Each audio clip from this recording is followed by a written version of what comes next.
বাংলার আকাশ জুড়ে কিন্তু আগামী 27শে আগস্ট কিন্তু বৃষ্টিপাত হওয়ার সম্ভাবনা আমরা লক্ষ্য করতে পাচ্ছি। সেই বৃষ্টিপাতের পরিমাণটা কি ডে বাই ডে বাড়তেই চলেছে, নাকি ইতিমধ্যে আমরা গতকালকে পড়েছিলাম দেখেছিলাম যে বৃষ্টি কমে যাচ্ছে, ব্যবসা গরম পড়তে শুরু করেছে, কিন্তু 27শে আগস্টে এসে কিন্তু তার উল্টোটা হয়ে গেল। ইতিমধ্যে কিন্তু আমরা লক্ষ্য করতে পাচ্ছি যে বাংলার আকাশে প্রচুর পরিমাণে বৃষ্টিপাত হচ্ছে, যেটা একেবারে মাত্র অতিরিক্ত।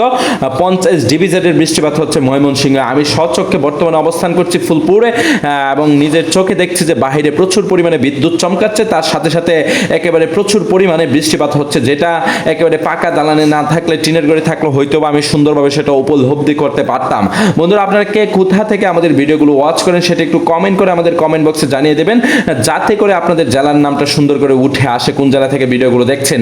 তাছাড়া গৌরীপুর, ময়মনসিংহ, শান্তিরহাট, ঈশ্বরগঞ্জ, শ্যামগঞ্জ, চেলেশিয়া, নারান্দিয়া, কাশিলাপুর, নেত্রকোনা, তারপরে আশেপাশে যে দেখতে পাচ্ছি বারহাট্টা, সাহাতা, আটপাড়া, তারপরে হচ্ছে গিয়ে কালীগড়ি, মেদনি, জাজিরা, জাঞ্জাইল ইত্যাদি এলাকাগুলোতে, ধুবাউড়া এলাকাগুলোতে কিন্তু 25 ডিভিজেডের বৃষ্টিপাত হচ্ছে, সেটা কিন্তু আমরা ইতিমধ্যে লক্ষ্য করতে পাচ্ছি। তাছাড়া বাংলার আকাশে আগামীকালকে কিন্তু তাপমাত্রার পরিমাণটা থাকবে অপরিবর্তিত অবস্থায়, যেটা 27 থেকে 31 টু 32 ডিগ্রি সেলসিয়াস সর্বোচ্চ হওয়ার সম্ভাবনা রয়েছে, সেটাই কিন্তু আমরা লক্ষ্য করতে পাচ্ছি। বন্ধুরা, তো আপনারা কে কোন জেলা থেকে ভিডিওগুলো ওয়াচ করে একটু কমেন্ট করে জানিয়ে দেবেন। আগামীকালকে বাতাসের গতিবেগ সর্বোচ্চ থাকবে 18 থেকে 19 কিলোমিটার পার কিলোমিটার, এবং বাংলার আকাশে ঢুকেই কিন্তু সেটা আস্তে আস্তে গতি লুপ পেয়ে কিন্তু 2 কিলোমিটার সহ 3 কিলোমিটার বেগে কিন্তু বাংলার আকাশ দিয়ে অতিক্রম করবে।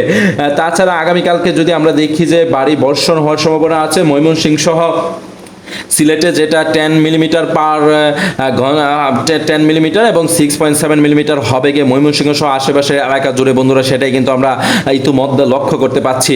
তাছাড়া আপনারা কে কোথা থেকে আমাদের ভিডিওগুলো একটু দেখেন সেটা কিন্তু আমাদেরকে ঝটপট কমেন্ট করে কমেন্ট সেকশনে জানিয়ে দেবেন, তাহলে কিন্তু আমরা নতুন নতুন ভিডিও আপনাদের সম্মুখে খুব শীঘ্রই উপস্থিত করতে পারবো। দেখা হবে নতুন ভিডিওতে।